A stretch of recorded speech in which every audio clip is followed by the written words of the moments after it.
મારું નામ પટેલ અશ્વિન કુમાર ધરમસિંહભાઈ, ગામ સજ્જનપુર, તાલુકો ધાંગધ્રા. પહેલાં અમે ધાણા, જીરું, કપાસની જે જૂની પદ્ધતિથી ખેતી કરતા હતા તેમાં આવક બહુ ઓછી હતી. અત્યારે અમે બાગાયત પાકો જેવા કે દાડમ, વોટરમેલન, મસ્કમેલનની અત્યારે ખેતી કરી છે. તેમાં અમને બહુ જ મોટું ઉત્પાદન મળે છે. અત્યારે મેં 13 એકરનું જે મસ્કમેલનનું વાવેતર કર્યું હતું એમાં અત્યારે મને ઓછામાં ઓછો 180 ટન જેટલો માલનું ઉત્પાદન થયું છે. અને જે સારામાં સારા ભાવમાં મારે વેચાણું છે. આરીફભાઈ કરીને વેપારી છે, તે બહુ સારા ભાવમાંથી મારા પ્લોટ ઉપરથી માલ લઈ જાય છે અને તેમાં આપણને બહુ જ ફાયદો થાય છે. હવે એમાં બાગાયત પાકમાં આપણને ડ્રીપમાં પણ સરકારની સબસિડી મળે છે.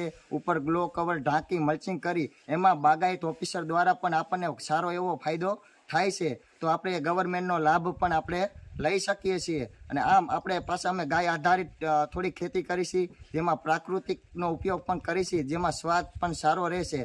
અને આમાં આ ખેતીમાં અમને સારું એવું ઉત્પાદન મળે છે અને સારા એવા રૂપિયા મળે છે. મારું નામ આરીફ મંડલી, ધાંગધ્રાનો રહેવાસી છું. આજુબાજુના ગામમાં તમામ ખેડૂતોનો માલ હું જથ્થાબંધ માલ ઉપાડું છું. તમામ ખેડૂતનો રોજનો મારે નહીં તો રોજનો 40થી 50 ટન માલ આવે છે.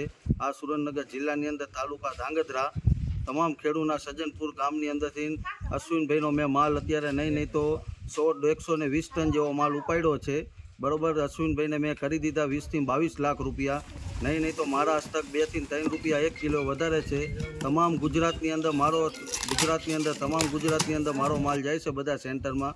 અમદાવાદ, બોટાદ, રાજકોટ, સુરત, અમરેલી, તમામ ગુજરાતની અંદર બધી બાજુ મારો માલ જાય છે.